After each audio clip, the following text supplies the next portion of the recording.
I know I'm one day late, but I record this chapter in honor of my sister's birthday.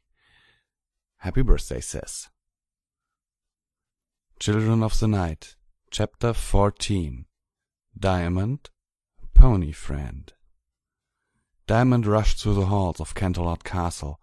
The changeling drones she met on her way all bowed respectfully as she passed. She couldn't have cared less about it at the moment. Just this morning a report including some sort of her mother's new laws had been brought to her. It was just outrageous. That was going against everything in their bargain. She didn't help her plan this invasion for things like that. Her white mane flying in the wind of her own speed, Diamond shoved open the throne room doors. Her mother was standing at the far end of the room, watching Canterlot from one of the windows. She didn't even turn around when her daughter rushed in without knocking. "Good morning to you, Diamond. How are you today?" "Oh, mother, don't you dare faking that you don't know what I'm here for." "The decree?" "Yes." Chrysalis turned around to look at her daughter. Her face was cut a little thinner, and she had to admit that even by pony standards, her daughter could be considered beautiful. She sighed. There had been so many upcoming queens in the hive over the years, but she had killed them all to ensure her rule. Why in the world had she let Diamond live? She would never know. "So what?" Chrysalis inquired as she sat down on the throne that Celestia had used only a month before. She already knew what was coming. She already had anticipated this meeting ever since she had let down the new laws. Her daughter always had been too soft for her taste. "Mother, this is wrong. You want to confine ponies in camps and have them live a lie through our mind control and our drones' powers so you can harvest their emotions. This isn't what we agreed on." "Oh, Diamond, you must be aware of your situation. I am the acting queen. You, on the other hand, are only alive because I felt like it." "And I have served you well over the years, have I not, mother? This whole invasion would have been an utter failure had it not been for my plan to infiltrate all towns with our agents, replacing officials and guard captains alike. As I know you, you would have just charged in as you tried so often in the past." Chrysalis's eye twitched a little at her daughter's words. The implication was easy to understand. Diamond was telling her that she was more intelligent than her. That moment Chrysalis would have loved nothing more than just to rip Diamond's head off and be done with it, but she couldn't do that. There were those amongst her generals who agreed with her, and that could very well come back and bite her flank. All she was now worried about was if it would be able to take a piece out of her. Chrysalis inhaled deeply to calm herself. No, there would be a time and place to get rid of Diamond, but for the time being she still needed the intelligent little brat. She hated to admit it to herself, but her daughter was right. She was more intelligent than her, and in a way that made her both valuable and dangerous to Chrysalis. "So what would you say I should do, my daughter? Release the mind control and try to get the ponies to love us, while thousands of us may starve?" "We do not starve that quickly, and you, out of every changeling else, should know that it is doable. We wouldn't have to suffer casualties, since we queens can go for years without absorbing feelings, while our drones can survive several months." "In a state of hibernation, Diamond. We'd have to hibernate to do something like that, or at least most of our forces would have to. With Celestia still on the run, and the elements of harmony still alive, I cannot even consider such a thing. They would slaughter us in our cocoons while Equestria is taken from us once again." "But that wasn't—" "What we agreed upon, I know, Diamond." Chrysalis's tone was now just a growl, since she was already losing her cool again. What was Diamond thinking? This discussion felt wrong. It would be something the royal pony sisters might have done, but she was the sole ruler. Diamond, while being a queen in status, didn't rule side by side with her. Her daughter was a mere consultant. She should teach that lover a lesson, just so she knew her place. And what about the elements? Their bearers are still missing, their cells have vanished, and you even stopped having that Alicon raped mother. She may be in a bad shape, but you can still set things right. She is the Princess of Love. For the hive's sake, if we can persuade her. That mule is of no use for us. I didn't stop her punishment out of mercy, Diamond. I stopped it because her healer was killed. She has killed one of my chosen, and it is too dangerous for any changeling to go near her. She has lost it, and even somehow managed to break her chains. The only one safe to go in there right now would be you or me. But that is out of the question. She will receive her meals, and that is all. Shall the Princess of Love rot away in our dungeons? But, Mother, we are— Enough! Chrysalis finally snapped. She wouldn't take any more of this. Diamond didn't flinch when Chrysalis advanced on her. They were both queens, and therefore equally matched. The reason her mother had reigned for as long as she had was simply because there had been no changeling to challenge her, since she had killed all the newborn queens once they had hatched. This has gone on long enough. You will go and complete the tasks I gave you, or do you maybe want to try and take the control of the hive from me? Diamond hung her head and left the room. She could have fought Chrysalis, but she didn't want to, if she was honest to herself. She had been the one to form the plan for the invasion, even so her mother had not heeded the plan to the word. In her version, it would have been a swift one, with no pony or changeling getting hurt, but her mother had changed ever since her defeat during the Canterlot wedding. Back then, every drone had been important to her. She had mourned every single one that got hurt or killed. Only other queens had ever felt her wrath, but ever since the mass breeding for this invasion had begun, she only cared for a few chosen ones of her underlings. Those ones she called her chosen. Differently from the better times in the hive, she remembered, all of those had names, while the normal drones didn't have that luxury. Diamond looked out of one of the windows on her way to the dungeons. Memories rained down on her, memories of a loving mother, every drone bearing a name. What has happened to you, Mother? Diamond broke her gaze away from the window and shook her head.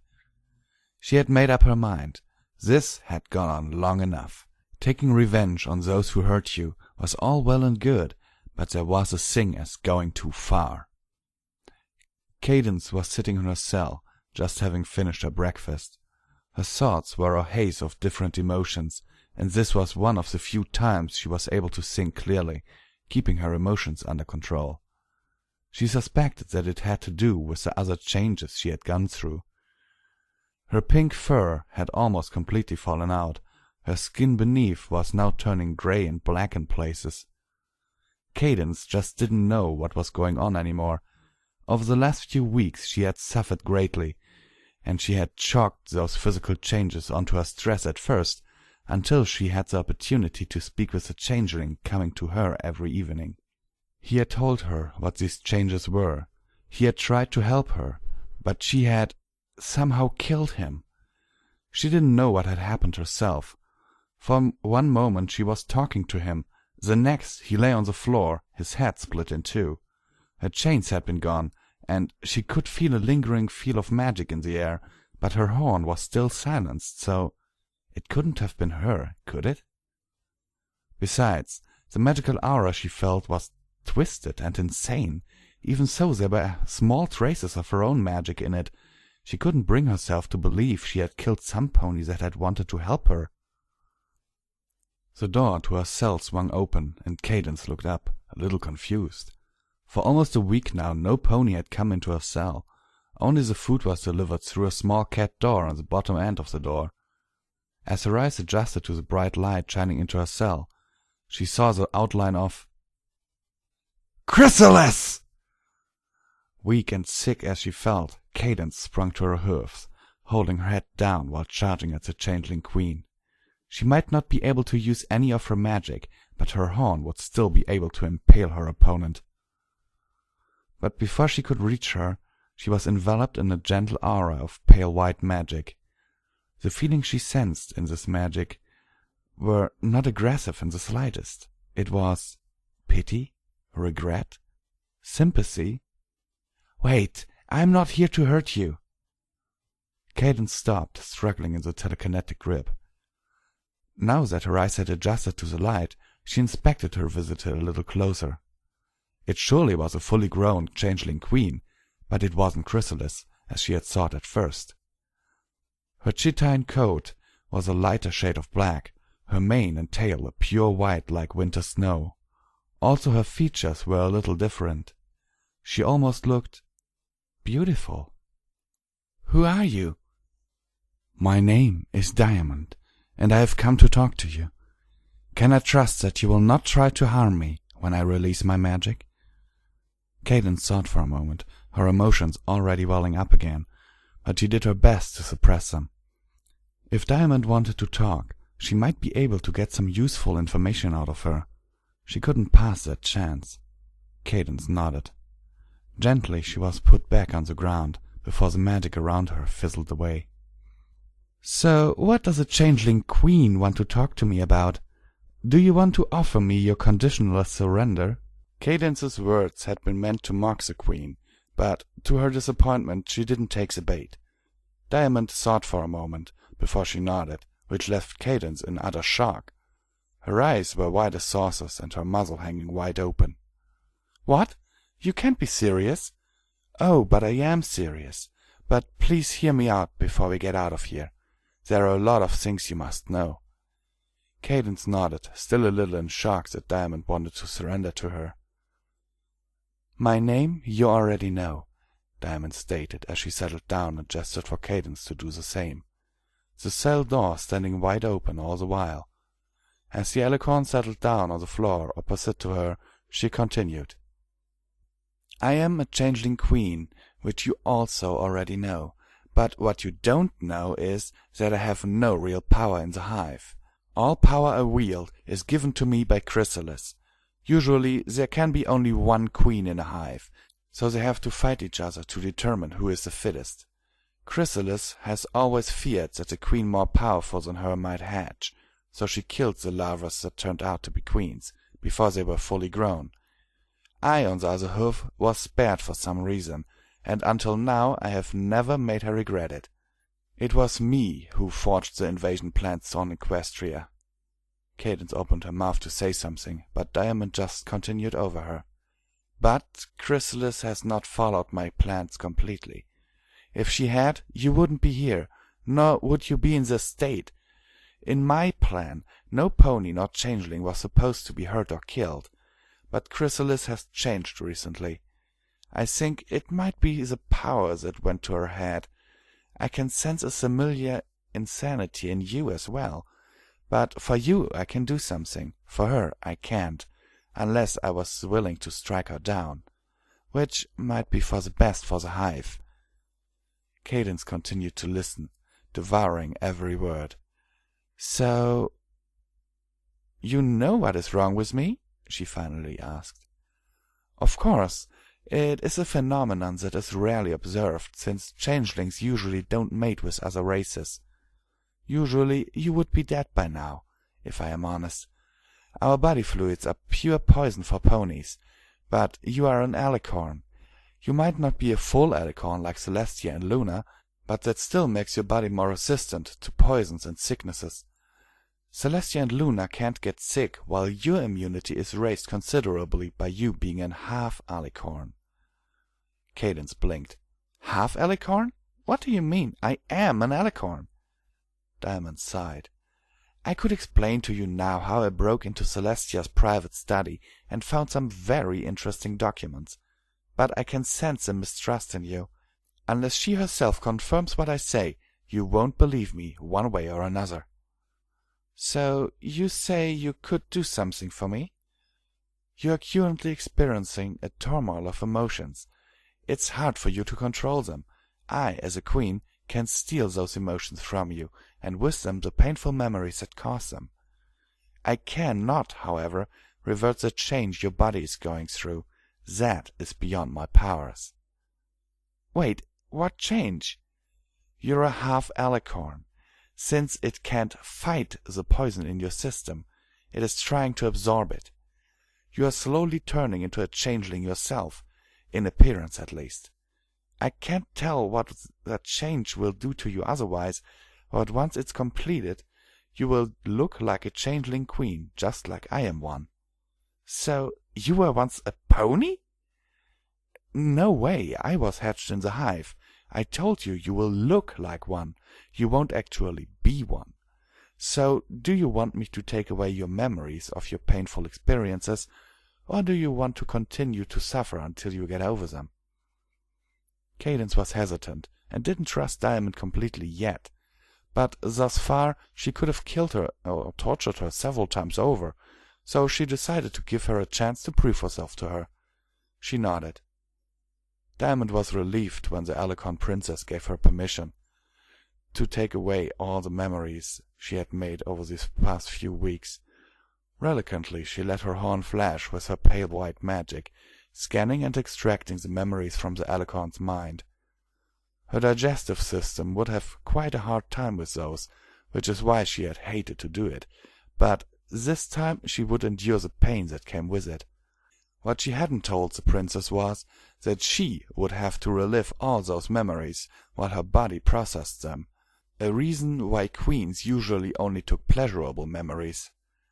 After a few minutes, Cadence opened her eyes and could think clearly again.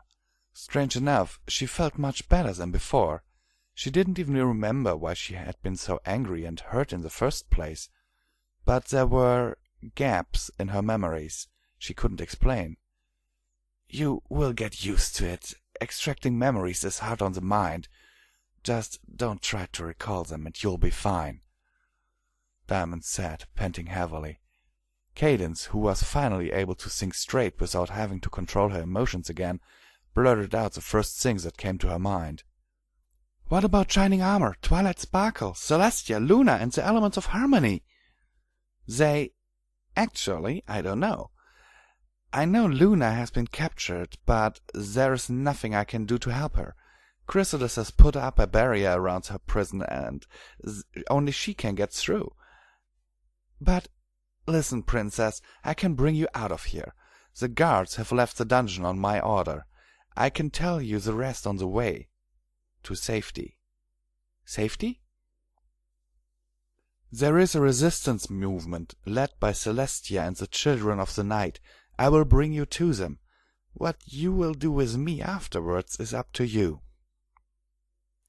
The queen pressed forward between gasps of air. The procedure had clearly taken a lot from her. "All right, let's get out of here, but you will explain what I want to know." With that, the princess and her prisoner made their way out of the dungeons. They didn't meet any changeling guards, nor any mind-controlled ponies on the way. Leaving Canterlot itself was easy once they had left the dungeons, since Diamond removed the silencer on Cadence's horn. After a quick discussion on what they would do, they decided that Cadence would teleport them as close to their destination as she could. She was a little surprised when Diamond asked her to bring them to the borders of Ponyville, but she didn't complain. The changeling had freed her, and was clearly enduring a great amount of pain from having absorbed her own insanity.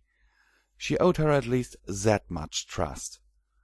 Coming out of the teleportation spell, Cadence had to support Diamond, who had gotten worse by the second. Seeing her condition, she suddenly doubted that it was really something the queen did regularly. Absorbing memories instead of feelings, she had actually never heard of something like that. "Cadence?"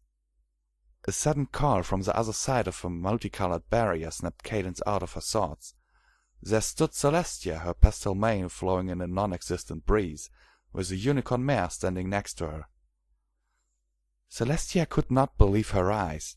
It had been 4 days since she and Moonsinger had arrived in Ponyville, and had made preparations for the next attack, when the mayor had asked them to inspect the barrier. She and Moonsinger had set out to do just that, but only moments after reaching the barrier, She saw the bright light of a pink teleportation spell being completed. The magical aura she felt also felt familiar. A glance in its direction had revealed Princess Cadence, or at least what was left of her.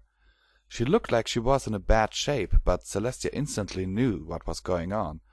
She had seen such a thing before. What utterly surprised her, however, was the other figure that Cadence was supporting, by having it wrap one of its forelegs around her shoulder. It was a changeling queen. Celestia's eyes began to burn with anger, as she charged right through the barrier, momentarily losing control over herself. She wanted to make this creature pay for what its kin had done, surely on its orders. She never reached her target, though. Something slammed into her side and knocked her to the ground. Moonsinger had recognized the changeling queen that other alicorn had brought with her. It was Diamond. Once, a few hundred years ago, she had tried to establish peaceful connections with the garden. It had almost worked too, but Chrysalis had interfered, rendering all their negotiations pointless. Sometimes Moonsinger thought it would have been for the best if Diamond led the swarm. They would be so much more peaceful if she did. "What are you doing, Moonsinger? Let me go! It's a queen!" "Calm down. I know her." Now Cadence also positioned herself between Celestia and Diamond. "Celestia, this is Diamond. Had it not been for her, I wouldn't be free. She helped me escape, and she surrendered to me. Which means she surrendered to the Crystal Empire. Crystal Empire law states that no pony is to be harmed if he or she surrenders." But, Celestia stammered, her anger being overwhelmed by confusion and relief of seeing Cadence was relatively unharmed. "Celestia, she surrendered to me, which means to the Crystal Empire. You have no right to harm a prisoner of war made by another country." Celestia sighed in defeat. "All right, have it your way." She got up and freed herself from Moonsinger, who had bitten down on her tail to make sure her aunt wouldn't hurt Diamond. After a few seconds in which both princesses gave each other a stern look, they hugged and cried in relief. Both were glad to see each other again. After a while a hole in the barrier was opened, so Diamond could be brought in. Cadence ordered that she was not to be harmed and not to be imprisoned.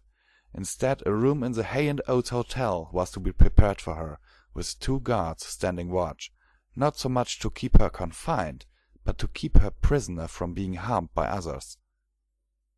2 hours later. Celestia and Cadence sat in the library's reading room, while Moonsinger had returned to the garden to organize things there. Spike had prepared both of them a mug of hot herbal tea before returning to his room. "So, what do you plan now? You can't possibly trust that changeling. I mean, I'm the first one to give any pony a second chance, but she hasn't even had a first chance with you yet, Celestia. You judge her by the experiences you made when dealing with Chrysalis. Diamond is nothing like her." "So what will you do now?" "I will return to the Crystal Empire, taking Diamond with me. I'll leave the search for shining armor and the elements of harmony to you and Aunt Luna's children." "So you are abandoning Equestria? And besides, what if your empire is also overrun by them? What will you do then?" "Diamond has assured me that the invasion of the Crystal Empire has failed. There have been great casualties, though, so they will need me to reorganize and rebuild everything."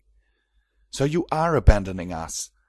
"No, Celestia, I'm not abandoning you or any pony. I still have a score to settle with Chrysalis myself, and I intend to do just that.